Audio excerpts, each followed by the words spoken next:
ഒരാളും ചതിക്കരുത് സുഹൃത്തുക്കളെ, ഒരിക്കലും ചതിക്കരുത്. മനസ്സിലായി?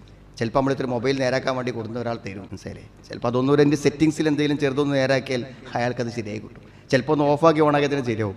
അതിനെന്തൊക്കെയോ തകരാറ് പറഞ്ഞ് അയാളെന്ന് 1000 10,000 വാങ്ങി വെക്കുമ്പോൾ ആ സുഹൃത്തിനത് വിവരമില്ലാഞ്ഞിട്ടായിരിക്കും. നമ്മുടെ എല്ലാവരുടെ വ്യവസായങ്ങളിലും കച്ചവടങ്ങളിലും എല്ലാം ബോധപൂർവ്വം നമ്മളൊരാളെ ചതിച്ചിട്ടുണ്ടെങ്കിൽ അൽ മക്റു വൽ ഖദീഅതു ഫിന്നാർ. നബി സല്ലല്ലാഹു വാക്കാണ്, കുതന്ത്രങ്ങളും ചതിയും നരകത്തേക്കുള്ളതാണ്. ഒന്നും നേടാൻ പറ്റില്ല. ഒരിക്കലും നമുക്ക് അള്ളാഹുവിന് ഇഷ്ടമില്ലാത്ത ധനം കൊണ്ട് ജീവിതത്തിൽ ധനത്തിന്റെ ഒരു ഉപകാരം ഉണ്ടാക്കാൻ പറ്റില്ല.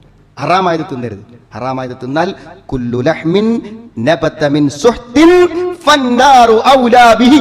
ഹറാമ് തിന്നിട്ടുണ്ടാകുന്ന മാംസം നരകത്തിലേക്കാണ് ഏറ്റവും പറ്റിയത് എന്നാണ്. ഹറാമ് തിന്ന ഇറച്ചിണ്ടല്ലോ, മാംസം, ശരീരം, അതിന് ഏറ്റവും യോജിച്ച സ്ഥലം, പോയി കിടക്കാൻ പറ്റിയ സ്ഥലം നരകമാകും.